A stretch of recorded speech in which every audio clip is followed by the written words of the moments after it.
করো? মেকআপ করো? সুন্দর দেখা যায়।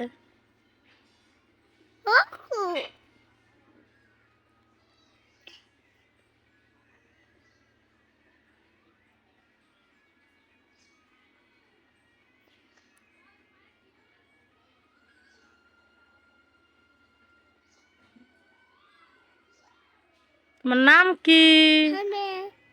তোমার বাবার নাম কি? তোমার মার নাম কি? তোমার ফুপুর নাম কি?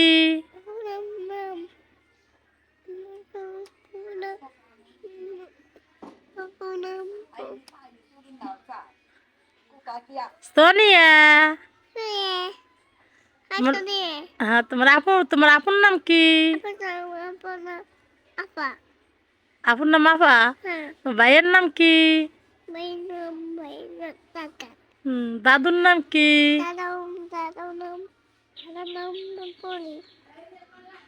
তোমার দাদুর নাম? দাদুর নাম কি?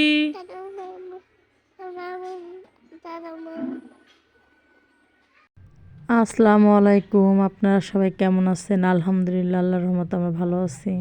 তিনি হলেন আমার দাদি। তো আমার দাদি আলহামদুলিল্লাহ এখন অনেক সুস্থ। তো দেখেন যে রোদে আমরা সবাই মিলে একসাথে বসে রোদ পোহাইতেছি। তো এদিকে কিন্তু ছোটোবেলা যেহেতু রোদ পথে পথে কিন্তু সময় চলে যায়। তো আমার ভাই বেটিকে নিয়ে একটু দুষ্টামি করলাম। তো তারপরে চলে আসলাম দুপুরে রান্না করার জন্য। তো যেহেতু শীতের দিন, সকাল থেকে কিন্তু অনেক কুয়াশা থাকে। তো তারপরে আস্তে আস্তে কিন্তু কুয়াশাটা কেটে হালকা একটু রোদ আসে। তো তারপরে কিন্তু নদীর সাইডে যেহেতু, তো আমাদের কিন্তু একটু ঠান্ডা বেশি লাগে, কারণ যেহেতু নদীর পাড়ে ফাঁকা বাড়ি, তো প্রচুর বাতাস আসে। তো আমরা কিন্তু নদীর পাড়ে মানুষ খুবই কষ্ট হয় শীতের ভিতরে। তো এটা নদীর পাড়ে যারা থাকে তারাই জানে যে এই শীতের ভিতরে নদীর পাড়ে যাদের ঘর আছে তাদের খুবই কষ্ট হয়। তো দেখেন এদিকে কিন্তু আমার সেই সকালে মানে এত পরিমাণ কুয়াশা পড়ছে যে রুটি বানাইছি সকালবেলা। তো সকালের নাস্তা খেতে খেতে আমাদের 10টা বেজে গেছে। তো বোঝা কিন্তু যায় না যে 10টা বেজে গেছে। তো যাই হোক, থালাবাটিগুলো ধুয়ে ফেলছি। আর এদিকে দেখেন আমি এখন সেই দেশি পুঁটি মাছ ভাইজে নিলাম শালগম দিয়ে। আর এদিকে যে ডিমের বানাইছিলাম। তো এটাকে আমরা ডিমের অমলেট ভাজা বলি। তো আমি কিন্তু দেখেন টমেটোগুলো ব্লেন্ডার করে নিচ্ছি, আর এদিকে পেঁয়াজ মরিচ দিয়ে দিছি দেখেন, আর মশলা জিরা আদা আমি ব্লেন্ডারে বেটে নিয়েছিলাম। তো শীতের ভিতরে কিন্তু একটু কাজ করতে কিন্তু আলসেমি লাগে, কারণ পানি কিন্তু প্রচুর ঠান্ডা থাকে।